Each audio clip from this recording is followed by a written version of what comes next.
Hello and welcome to this episode of No Blasters from me, Kieran Bartlett.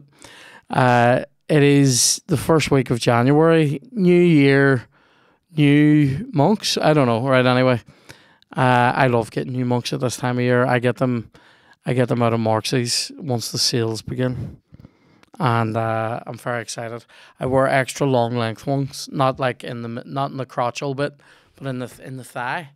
And it stops all manner of chafage anyway. So it's a problem that probably normal sort of body size people, body shape people don't have. But it's a big part of the life of the fat man anyway. And I've eradicated it. So I'm basically living the life of a skinny. Anyway, today's episode is sponsored by the greatest bistro cafe restaurant, greatest eatery that I've ever been to in my life. This is Joxer in Hollywood. We also see what I've done there. I've just slotted myself straight into ownership of the company. They also have an amazing place in Bangor, which has multiple floors, which I enjoy. Anyway, if you want to check out the now absolutely world famous, if not certainly NI famous, chicken and waffles, the Chaffles, go to Joxer. If you want to check out a dirty wee mimosa in the middle of the day with your lunch, go to Joxer. Joxer are open every day. They are open from 9 until 5, 9 until 4, and then they open from 5 until late on Thursday, Friday, Saturday, Sunday. It is a fucking great time. If you're going to book a late table in Joxer, please do so on resdiary.com. It's a fantastic place. Staff are lovely. Just recently, I went in there, days ago. They have a brilliant Christmas menu on at the minute. There's a Christmas moist maker, which is a very dirty Christmas sandwich in a brioche bun. It's amazing. I got, what did I get the other day? I got, they're doing poutine with stuffing on it and gravy and whatever. Obviously, that's part of poutine. But they do it with truffle and Parmesan fries. Now, I personally find truffle a bit, just to my taste, I find it a bit sickening. I said to them, can I have this poutine just for regular fries? And they said, no problem. They're very accommodating. They sorted me out with that. It was amazing. So what we did was we got that. I got that. And then a wee bowl of honey mustard chipolatas on the side that I shared, mainly with myself. But, shared it with the poutine. It was a fucking great time. So get on over to Joxer. Check it out. It's fucking sensational. They also do amazing coffees, which you can get to go. They do buns and croissants and all kinds of dirty things like that. Go to Joxer. It's in Bangor. It's in Hollywood. It's a great time. Today's guest is none other than Kieran Bartlett because we had a guest booked and he's fucking let us down. So if you feel disappointed that it's just a solo episode, direct that disappointment to Aaron McCann. Wasn't going to tell you his name, but I thought, fuck it. Do you know what happened? Aaron is home from America and he's home for Christmas. And I spoke to him this morning, and he was doing, the voice you do when you're ringing in sick. He was doing that, oh yeah, man, yeah, I'm sure I can make it there. I'll just stitch my liver back into the cavity and I should be all right. And I knew he was fucked, and I released him from his obligation to be here, because I'm a good guy and because I could read in his voice all the ways that he wanted me to say, stay on home, Aaron. Don't get on the awful bus for 2 hours, Aaron. So yeah, that's what's happened. But what this means is that we can chat a wee bit about where we're at. We can do a State of the Union address here because it's been almost a year now. I have something up my fucking neb. Anyway, there's we're fucking God. What was I on about? Yeah, so it's been the best part of a year. Now, this will be episode 51, I think. Mental. So next week's episode will be obviously episode 52. So then our birthday, I think, is around the 18th of January, which is very exciting. It's been a crazy year. We've just broken 30,000 subscribers or whatever, followers on Instagram. We're a wee bit ahead of that by a few hundred on TikTok, with 5,000 subscribers on YouTube. It's a fucking good time. Thank you. We have a number of Patreons that I'm not going to reveal. You have to go on to Patreon to find out how many we have. And when you're there, sign up. See what I've done. Patreon's going great. It's been a lot of crack. We've had a lot of great guests. The only person to have bested me on FIFA since we started this in an episode is actor Jared McCabe. So I'm not fucking happy with that. I met Jared actually the other day. Right. Went to Christmas market, right? I know, right? I've been right. See, when the Christmas market sort of started, I was very skeptical about it, and I went to it. And I don't mean this year. I mean like years ago, whenever it fucking first came here, I was really skeptical. I didn't like that City Hall was being just fucking taken over, as if like, you know, because I used to fucking, I know, listen to Slipknot and the Murder Dolls, that I deserved City Hall to be left free for me should I ever decide to sit outside it. But anyway, that's fucking distracting the Christ out of me. Anyway, sorry. So, we went to the. I used to be really skeptical about it, right? Then I discovered that hog roast thing, and I was like, that's for me. They've put that in there for a wee boy, right? And I would go once a year. I would go in there. I would go over and I would say, give me a baguette with this dead meat in it, and give me some stuffing, bit of mayo, thank you. And I would leave, and I would eat it with nobody watching me, right? And it was a good time.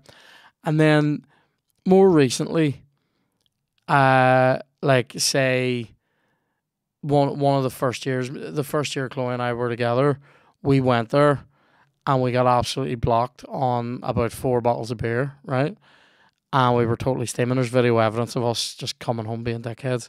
And then I hadn't really been. We went one year, and you know when you walk in, there's that big corner unit right in front of you. There was a year there where that was occupied by a French bakery, and it was fucking through the roof. Like it was mille-feuille for the boys, right? It was unbelievable. We went to it the other day hoping for some mille-feuille, some hog roast, right? And a dander around. There was neither. There's no bakery.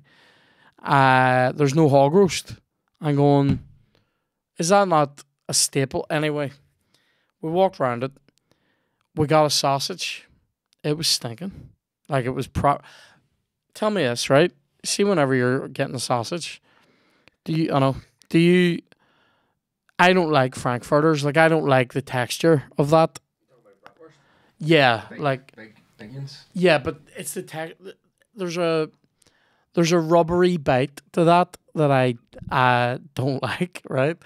I know, and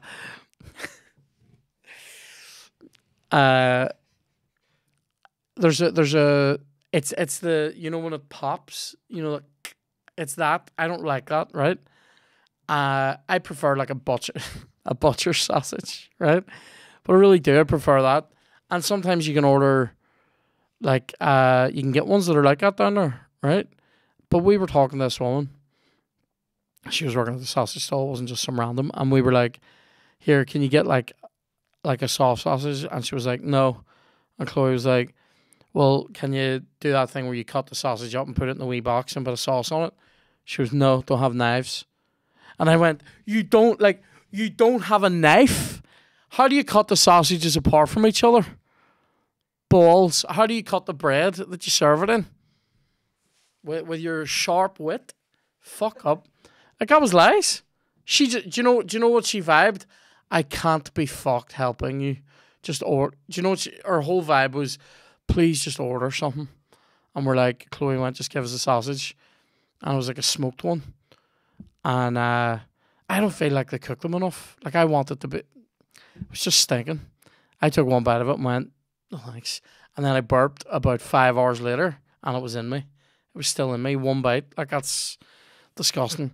So we walked around it. There was a toasty place, looked nice, and I was gonna go there, but there was a big queue, and I went, "Fuck that." And we continued to dander around.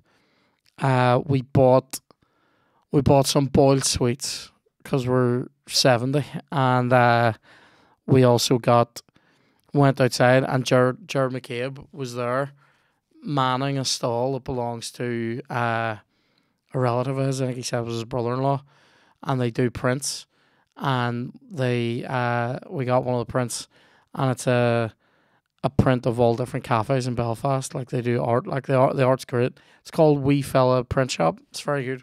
So we got that and had a natter with Jared, and he was still talking about beating me on FIFA, so I tried to kick him to death. And then we went back. It wasn't very Christmassy. And then we went back round and got some churros and with Nutella. It was delicious. A bit stingy with the Nutella. Like I don't have much of a sweet tooth. Genuinely, I don't like things that like.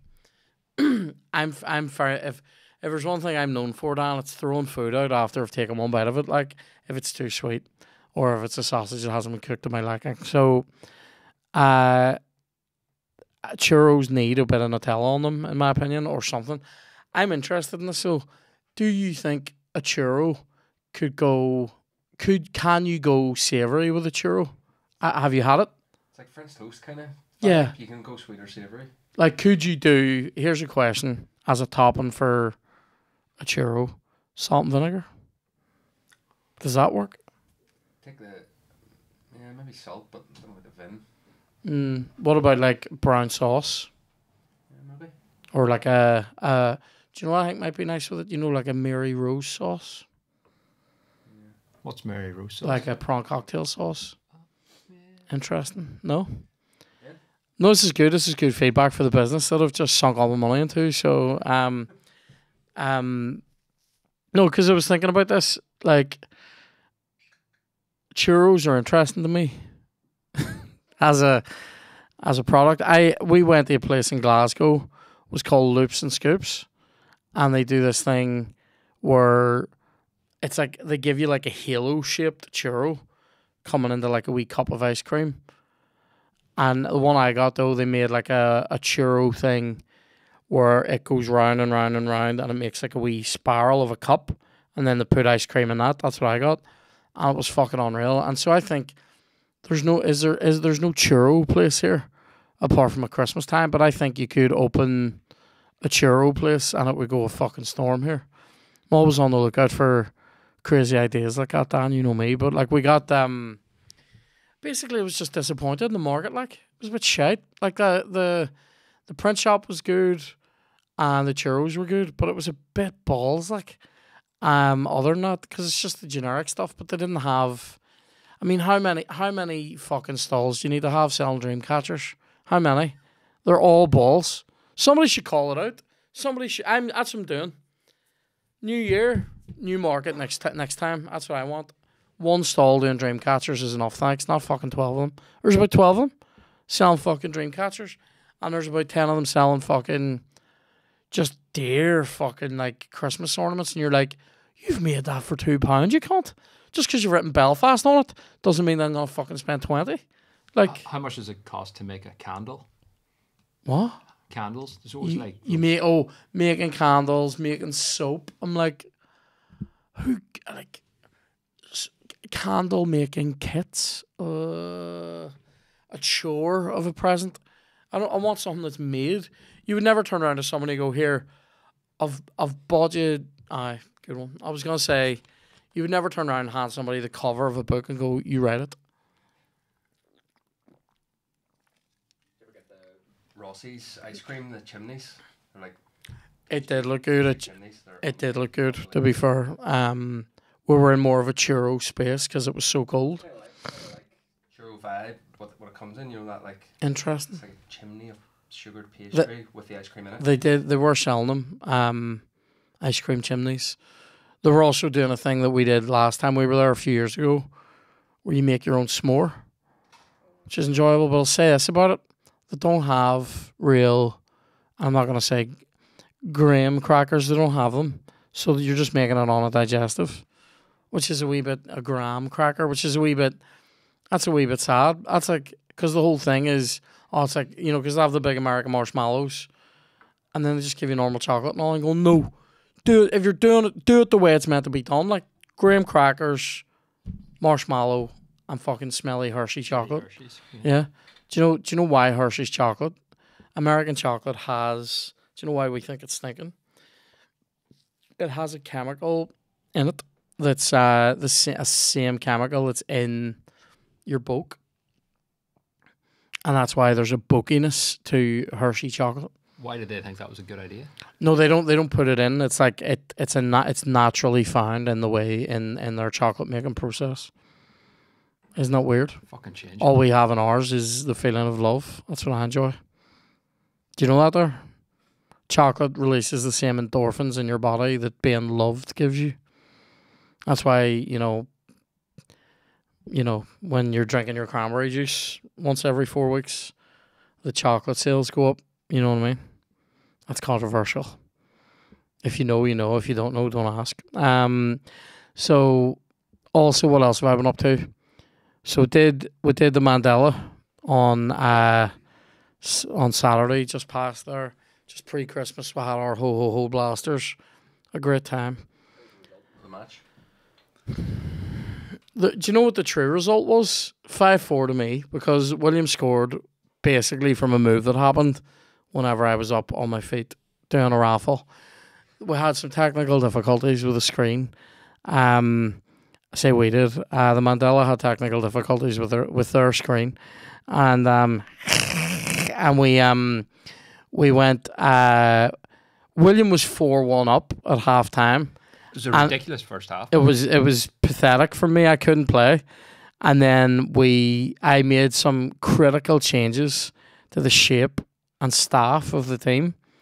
Allegations about the settings. The settings, mate. The settings were wrong.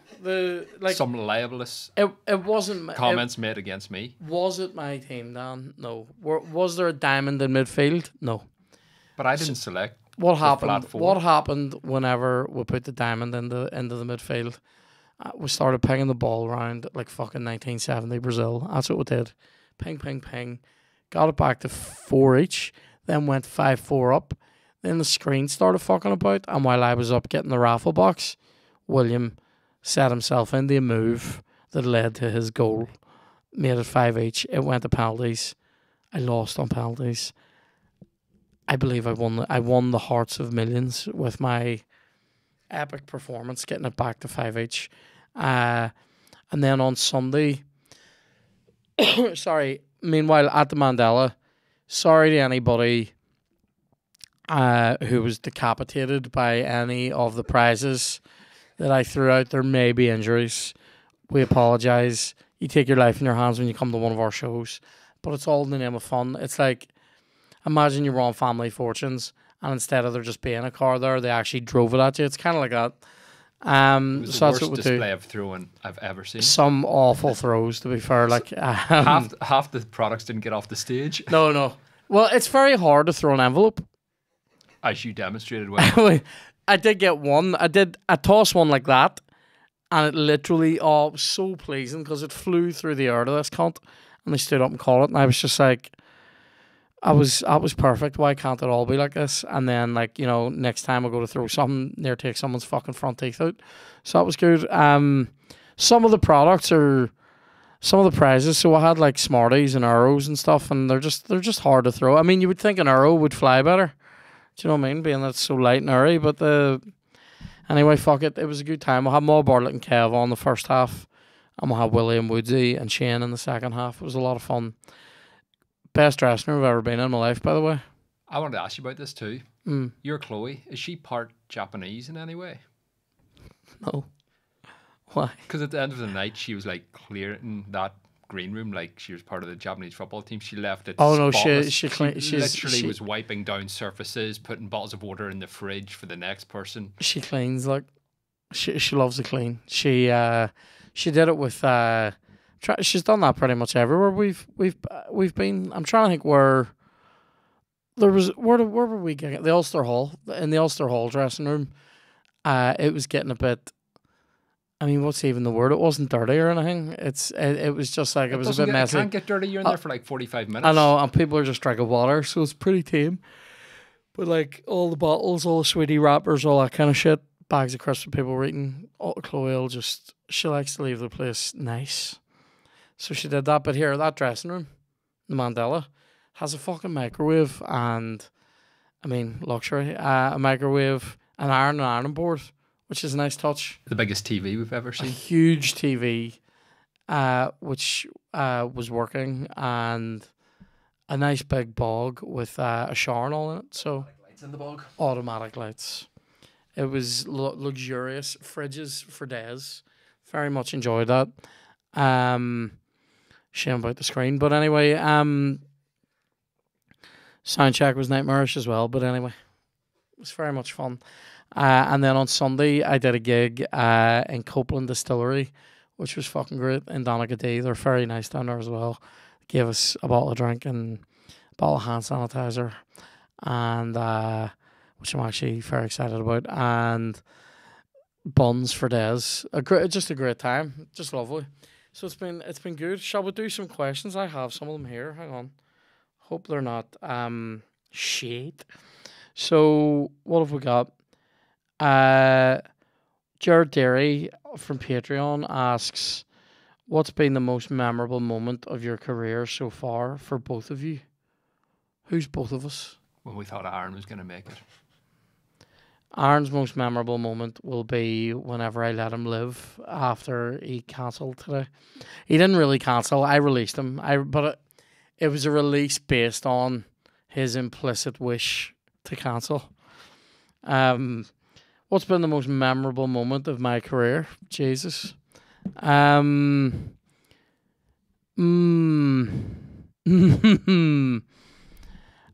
I very much enjoyed those Ulster Hall shows. I loved the first one.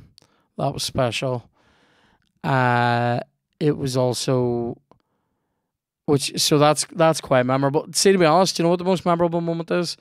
Playing music at the end of the Waterfront show, Tay With Me. That's been the most, like, still choking on the emotions. That time was that was next level. That was next level. So yeah, that would be it for me probably.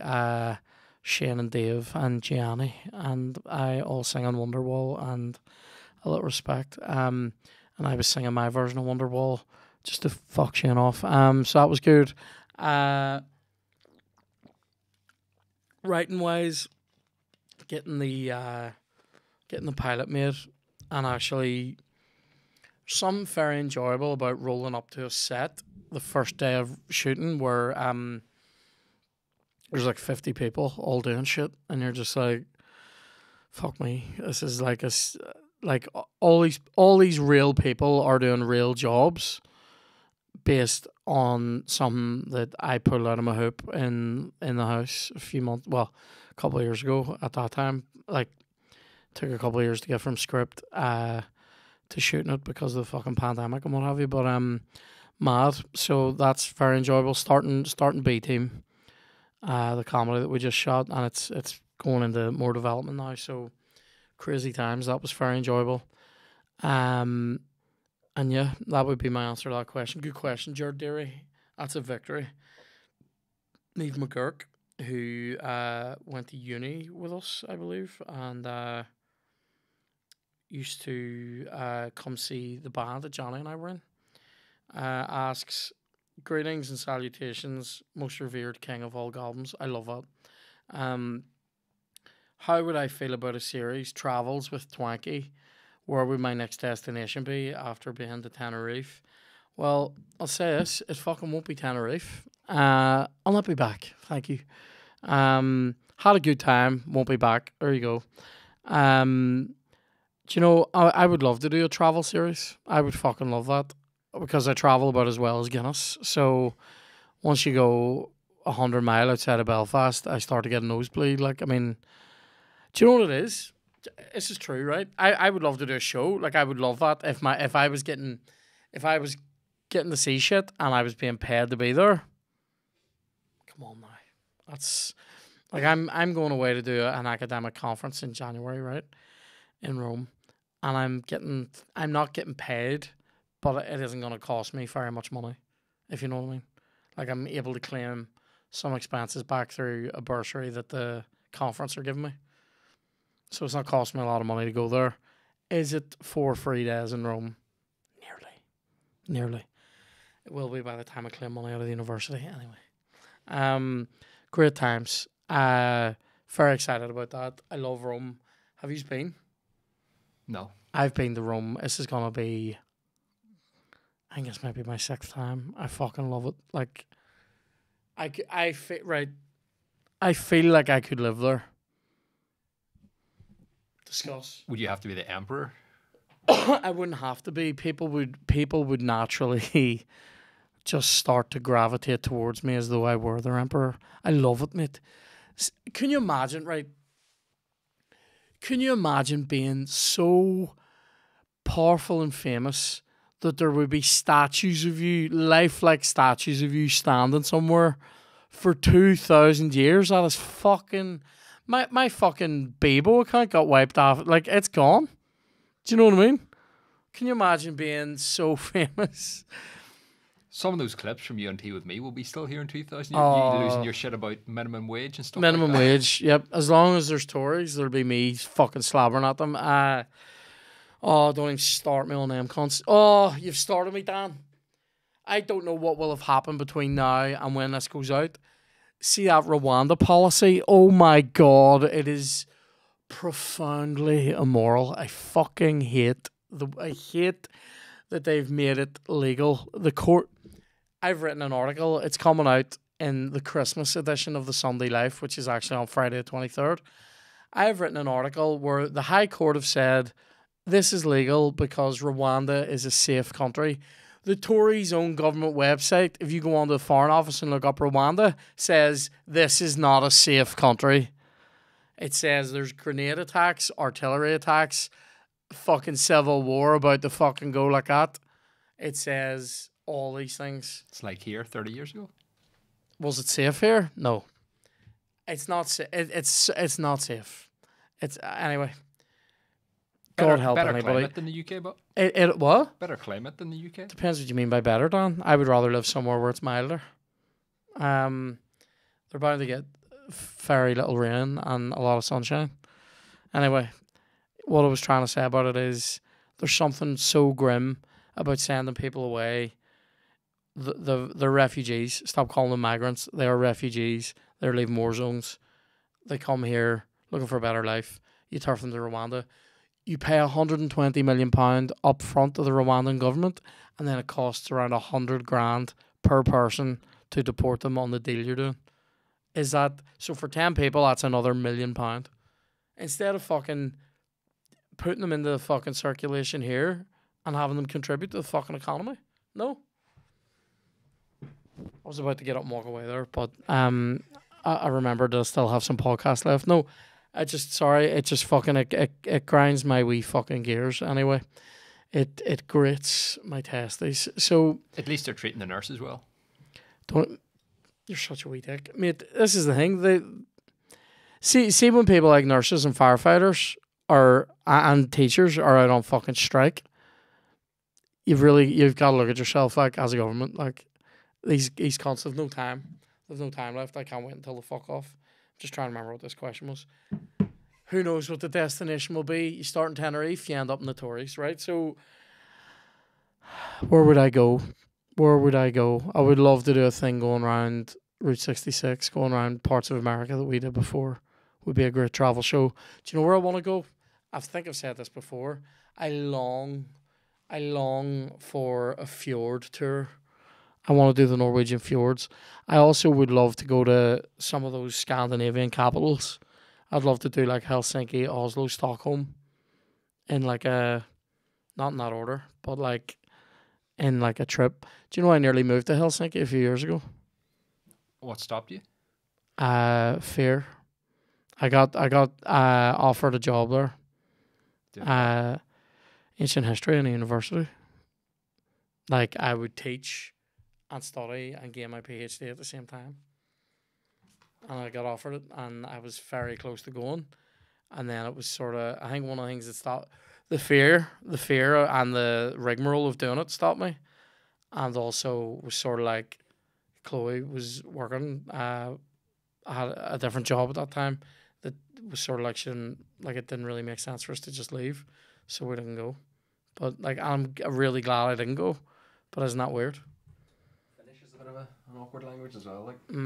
And as we've seen on FIFA, I can't finish. What about Cuba? I could see you in Cuba. You could see me in Cuba in a fucking white linen suit. I don't think I'd deal anywhere that's overly hot. See, Italy's good because it's sort of like here, but a wee bit milder, and then it has a hot summer. But they all have aircon. Do you know what I mean? So I love Italy. Like, I love Italy. Like, Did you see somebody having a exotic wash in Italy? I did. How did you know this? Did I tell you this? You've mentioned it. Did we talk about it on pod? No. Right. Enjoy this. So, right. So when I was about 19 or 20, 19, my great aunt, who was my godmother, which she passed away, and she left me a grand, right? Great times, right? Thank you.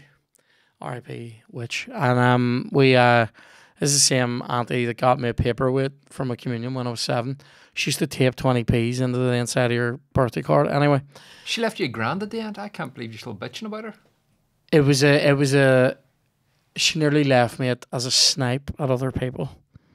What the fuck's that matter? Take it. And well, I did take it, and I booked. My dad had just retired, and so me and my dad went away for like 5 days to Rome together. Fucking great, right?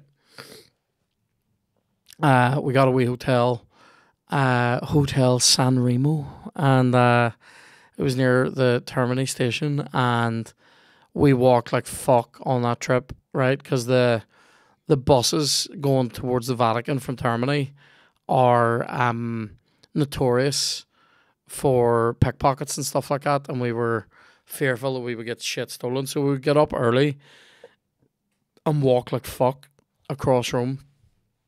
I wouldn't walk all the way to the Vatican because that's literally the other end of town, but we would walk down further and then jump on a subway or whatever and get across different parts. Anyway, so we were walking down. There's a big road that goes through the middle of Rome called the Via del Corso, and it's a fucking massive, like long. It's an important road in Rome, and the traffic on it is fucking mental. Like, it's not like here. They don't drive like here. It's see, unless you've actually seen it, it is hard to explain the chaos of the way they drive. It is literally you'll see people coming off fucking Vespas. Loads of them drive those. You'll see people coming off them and just fucking getting up, arm bleeding, and go get back on it. And I'm like, you're a mad cunt. They drive like maniacs. They all speed. They all do the horns. There's a lot of out the fucking window, right? It's mental. So on the Via del Corso, right? So we're walking down, right? And we're down there and down. So the the road's kind of coming down a hill from the direction we're coming in. And so as it's coming down the hill like that, there's like a wee bit of it nips off to the side and stays up. And there's like a platform then. And in that platform, we'd walked past it a few times, but in that platform, there was this beautiful garden, right? And so, like, public. And so we walked into it. We walked around it. It was just lovely, right? And the road kind of then, we're up here, right? And the road kind of comes down like that, right? So when you're standing up here, down below, down, I know, right? And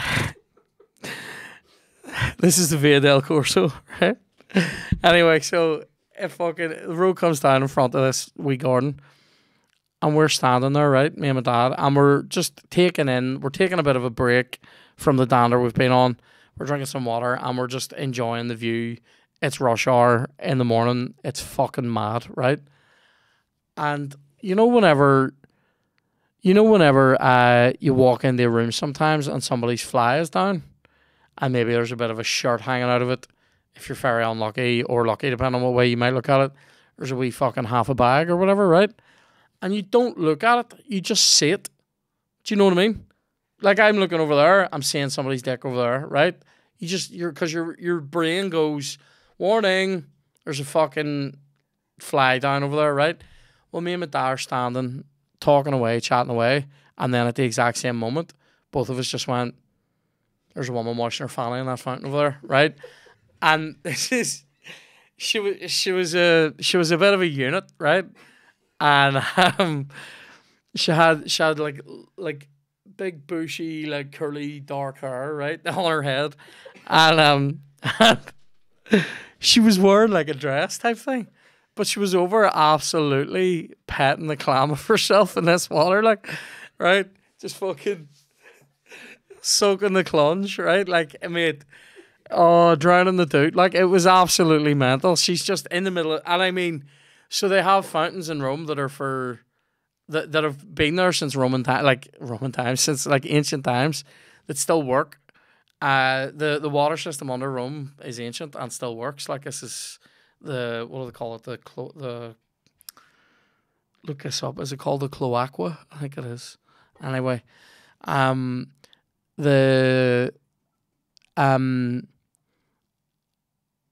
I think that's what it's called. And I'm dying to know now. But anyway, and one of the things that it does, is that what it's called? Aqua Claudia, so I would type this in. Cloacqua. Anyway. How are you spelling that, Kieran? I think it's Cloaqua. Something like that. Or the cloaca. Is it the cloaca? Well, it doesn't matter. Anyway, I'm definitely right. Anyway. I'm Googling it, Dan. See if I find it before you. There's going to be a fight. Give a fuck. I do give a fuck. That's the problem. My brain won't let me go on. Surely Aqua Claudia, then Cloacqua is just a version of that. The cloaca. Here we go. No, Rome. The Cloaca Maxima, created around one of the greatest, or this is the big sewage system, yeah. The Cloaca Maxima, created around 600 BCE, mate, to drain nearby marshes. This drain system is still in use today.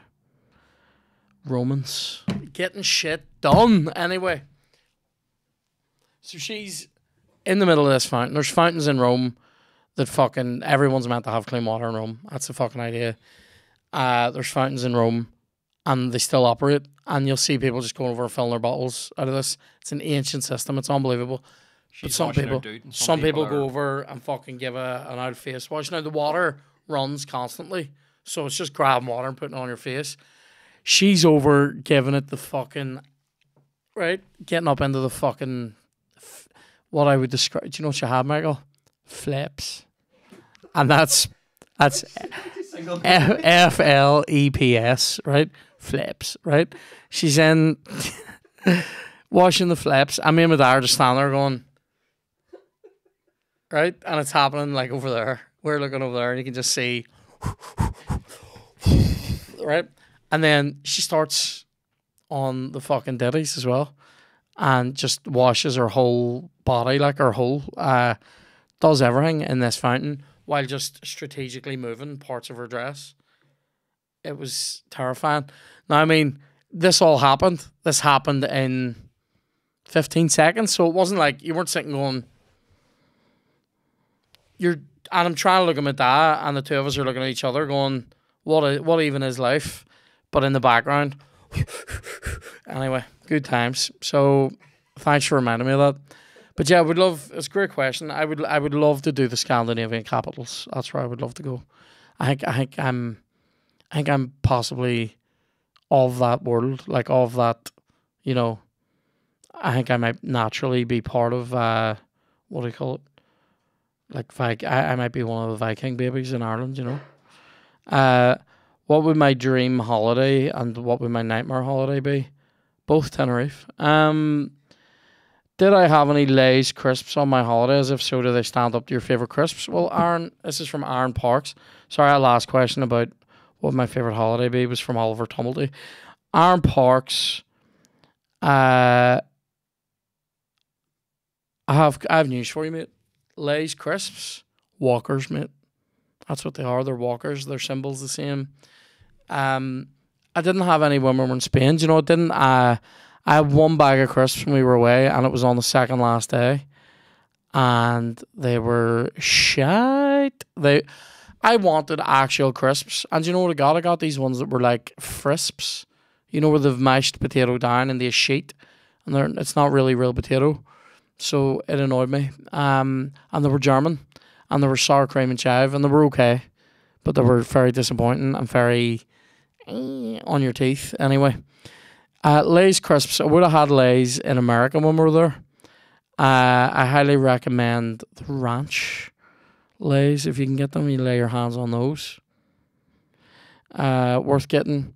Yeah, Lay's stand up. Like, it's because it's Walkers. You can trust that company. Like, if you're looking for legit, I'm trying to think of a legit American crisp. I enjoyed Funyuns, even though they're absolutely stinking. Like, they're the greasiest. They're the greasiest crisp. They're sort of like, it's like onion rings, except like with do you remember Axiosi's?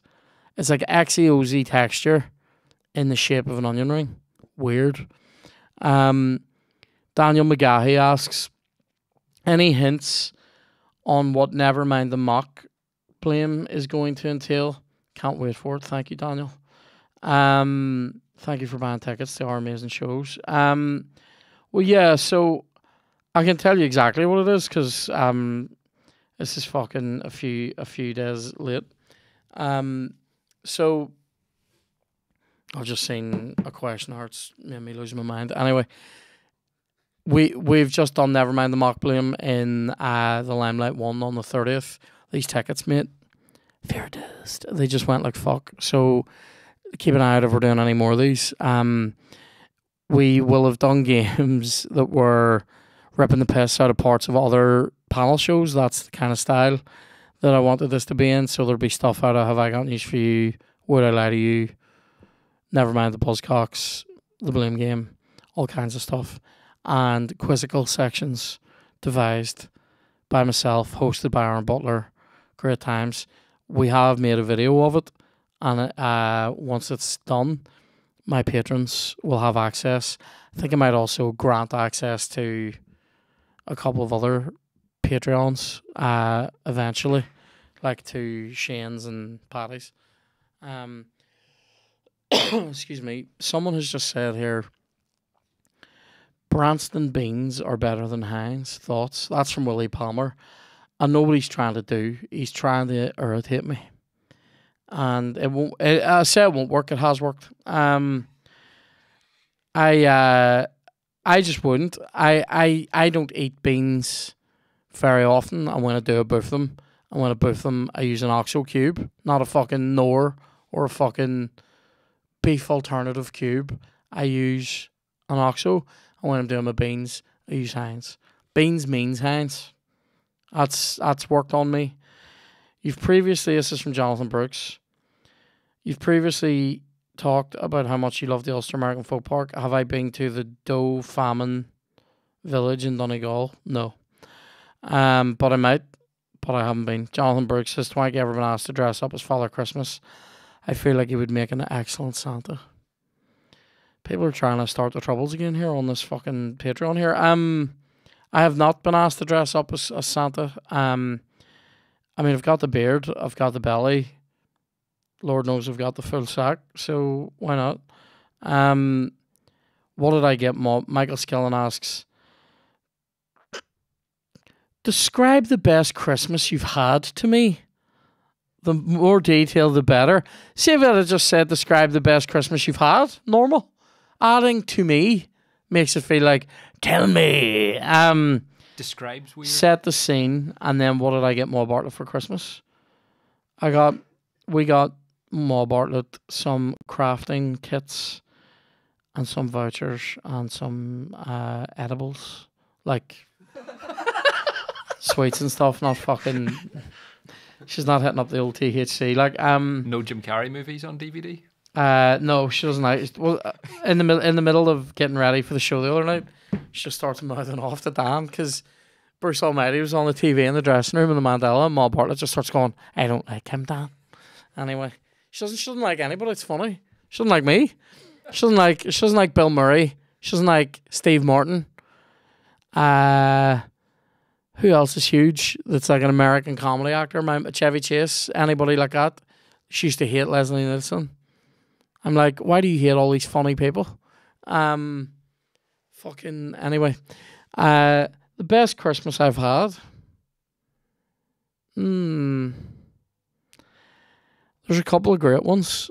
I'm looking forward to this. I'm looking forward to this one that's coming. Last Christmas was lovely because it was probably the first Christmas that we had together in ours where it was just us. And we had a bit of time together, so it was lovely. And it was our first married Christmas, so it was lovely. Going back into the days of yore, I don't know that it was a lovely Christmas, but I do have very fond memories of my dad's last Christmas. Because this is a good one. For years, obviously, there's these TV specials that come on Christmas time, right? So, Downton Abbey, Call the Midwife, shows that make me want to wring the life out of myself, right? So I can't sit and watch that shit. I can't. The writing, the acting, the way it's made. These are terrible shows. What? No, Dan, are you a big Downton fan? No, but the way Downton's made is terrible. It's fucking terrible. Okay. The story, mate. In the first series, everything seems to be happening at a certain pace. And then second series, and I only know this because I know it because at the time, Dan, I was doing my PhD and I would frequently be sitting fucking working and I could fucking hear it all in the house anyway. Or I would actually, I didn't actually ever actively sit and watch full episodes of it because I think it's dog shit. It's okay. Me and Mike won't judge. Then it lost the run of itself and starts, and of course the only Irish guy that's in it is in the fucking Ra. And I'm like, this is bollocks. Anyway, I've said it now. Call Midwife, just a depressing show, like, you know what I mean? They never go, oh, 4 babies were birthed completely normally this week, do they? No.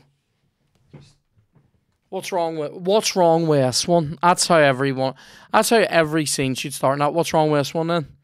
Oh, fucking, I don't even want to get into it. Awful, right? And what would happen is that during the day, me and Kev and my dad, we would have wanted to throw on like a comedy DVD. You remember when DVDs, like comedy DVD specials, were just fucking mad, like just massive. So somebody would have bought one, or somebody would have got fucking 2 or 3 of them, and we would have just sat and watched them, one or 2 of them, me and my dad and Kev, right? And then we got relegated out to doing this out in the fucking conservatory then, so that they could sit and watch their shit in the living room, right? But on my dad's last Christmas, and when he had a terminal diagnosis of MND, so we knew he wasn't going to see the next one. And Kev got us some lads films, right? Old-timey war movies, right? I was thinking of something very different. No, yeah. Fucking Sex Fictions 9, right? Anyway, great show. And we went out in the conservatory, and one of the movies we watched, the movie that we watched from my dad on his last Christmas, on Christmas Day, is called D-Day, the 6th of June, right? And so we thought this would be a good old-timey war movie. Now, it starred, bollocks, Richard Todd, I think his name is. Richard Todd? Is that right?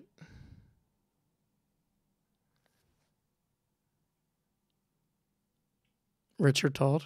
Yeah. Richard Todd, Robert Taylor. Yep. Right. Richard Todd. So this is good. This is great knowledge by me. Richard Todd was an Irish-born English actor, right? Who was acting before World War II, and then but had trained at Sandhurst. So he was in the military as well, but he was an actor. And then when the war broke out, he enlisted, and he joined. I think he was in the early parachute regiment, right? And parachuted into Normandy on the evening of the 5th of June, and was involved in the capture and holding of Pegasus Bridge, which was an important part of the invasion. I think at Sword Beach, Pegasus Bridge. It was at Caen, basically, Caen. It was an important part of. It was an important bridge to move vehicles across at Caen, right? So deep behind enemy lines, they had to wait. They were there for a while before they were relieved by people coming from the beach. Then they got in, took the bridge, killed the Germans, and whatever, right? And brilliant knowledge in the movie The Longest Day. He plays his own commanding officer out of real life in that movie. Isn't that mental? Major Hard. He plays Major Hard in the movie Longest Day. So we were thinking, Kev bought this thinking this is gonna be a rip-roaring fucking D-Day invasion movie with the guy who fucking invaded on D-Day, right? Oh, mate, wasn't it a fucking woman's movie wrapped up in a man's DVD cover? It was a fucking love triangle. What do you hear us, bollocks? So this woman, right? This woman's in love with Todd, right? And he fucking goes off. They're talking about getting married. Then it's a big dramatic, we mustn't marry yet, whatever her name is, fucking Sinead, right? Until, that's not her name. We mustn't marry until this world has come to its senses, right? And he goes off, and of course gets fucking riddled like fuck in, what do you call that place? Dieppe, where there was a big fucking military blunder. He goes off in a famous military blunder. I believe it's the assault on Dieppe, right? Please look us up. Anyway, go to the plot of D-Day, 6th of June. He goes off, gets fucking rinsed. He's not dead, but he's making his way back through Europe, through hospitals, through fucking whatever, right? His legs is ruined, right?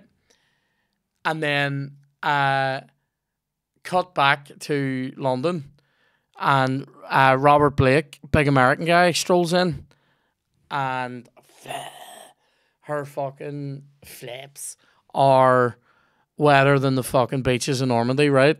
And she's all over your man, and they're all over each other. And then it's, oh shit, I don't know if he's dead. I'm sure he is dead. And they're going to buck each other. And then, sure, just as they are getting married, doesn't fucking Richard Todd show up again? And he's like, what the fuck's this shit? And then we're in that room now, and it's all fucking fairy. There's no action whatsoever in any of this. And then he's fucking, next thing, they're going on a boat to Normandy, both thinking of the same woman, looking at each other. And I could be wrong about this, but I think what ends up happening, spoiler alert, is, for anybody that's definitely going to watch this, Robert Blake gets fucking rinsed and Richard Todd lives. And it's very sad. But anyway, there's no action in this film. It's like a 2-hour version of Dawson's Creek.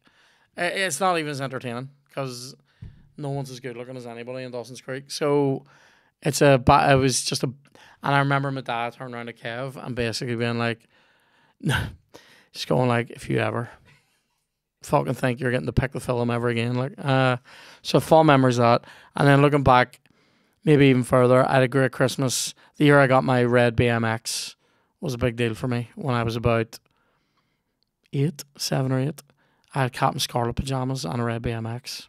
That's a fucking great time. That's a great time. So fondness, good memories, good times. Those would be my favourite Christmases. I think I have one more question to do, and then we're gonna wrap this. Oh no, I think we might be fucked. I think it might be all of them. I'll do a refresh. Actually, I have one or two on the Twitter. I sound 90, don't I? I don't. I mean, on my Twitter. These are dicks. So they're on the blow, Jim. They're on that blow. So they are. Yeah, I'll do one more here. Okay. We'll keep a couple of these for the Patreon episode as well. I'll just do this one from Big James 81. Should the Glens sack Mick McDermott? Don't know anything about this situation other than to say that guy's name is Mick Dermott. That's three names. It sounds like that's three names that he should be putting on a team sheet. You know, in goal we'll have Mick, and centre back we'll have Mick and Dermott. Yeah, they should, and Glenn as well. Where's Glenn's? Yeah, I think they should sack him. Don't know why. Don't know. I assume you mean Glen Thorne. Don't know anything about it. Don't follow local football, mate. Do you know why? Don't care. I can barely follow Man United at the moment.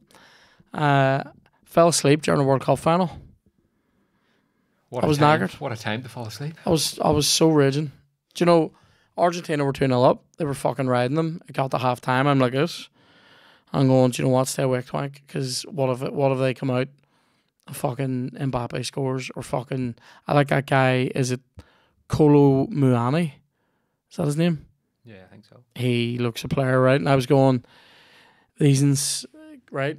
And then I watched the first 10, 15 minutes of the second half, and Argentina were fucking riding them to death. And I went, do you know what? I have a gig tonight. I have to drive to Donegal. I don't want to come off the fucking road because I watched this match.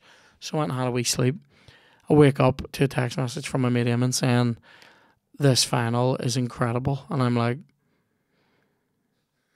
is it I? So I looked up the scores. It was 3 each and just about to go to the penalties. And I'm like, I don't even know how this has happened. I will say this. I watched the highlights back later. What about Mbappe's second goal at volley? Oh, that was a wee filthy. It's getting my fingers wet to play a wee game. So, what about Messi's penalty in the shootout? He scored. Yeah, but he just rolled it. He just rolled it. Like yeah. The keeper, Laurie's literally nearly had time to dive one way and get back. Yeah, that was nuts. I'll say this, Mbappe, because I think that guy Emi Martinez is a ball bag, but he's brilliant. Like, he is brilliant at saving penalties. Probably the best I've ever seen at saving penalties. Would you agree with that? High pressure penalties, like, there's no low pressure ones, but like, no pressure on a keeper ever in penalties. Oh, but he does well. Yeah, he's unbelievable. He's unbelievable. Like, the amount of saves he makes in penalty shootouts. Anyway, and in games, but like, he's a brilliant penalty saver, and fucking Mbappe took 3 penalties and scored all of them. Like, that's pretty great. Like, but yeah, did you see Salt Bay getting onto the pitch like a fucking root? Oh, nah, mate. But at least Messi sort of told him to fuck off.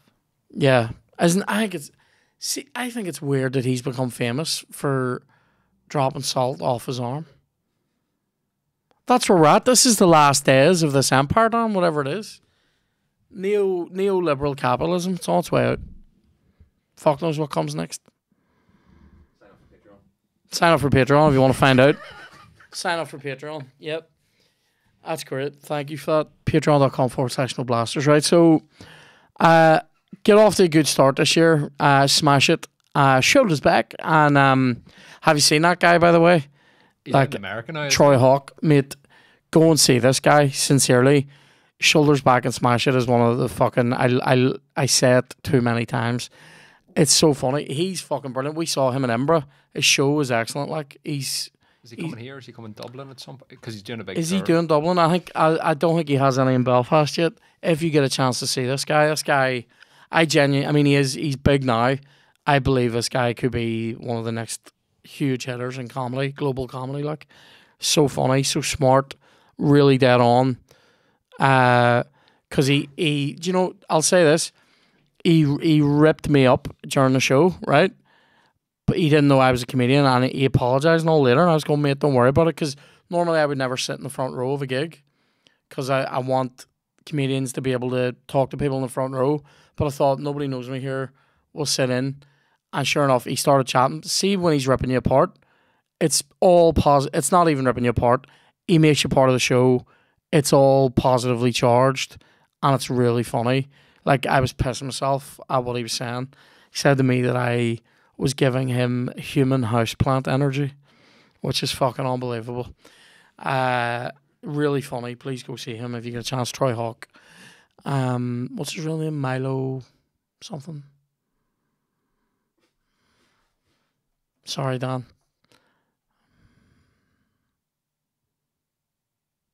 This is good dead air, but in any case, Milo McCabe. That's it. Yep, brilliant comedian.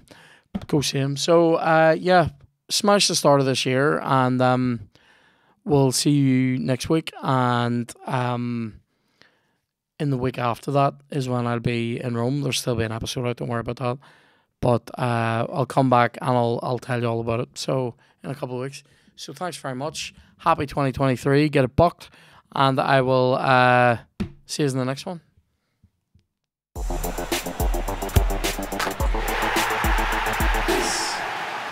Oh, no.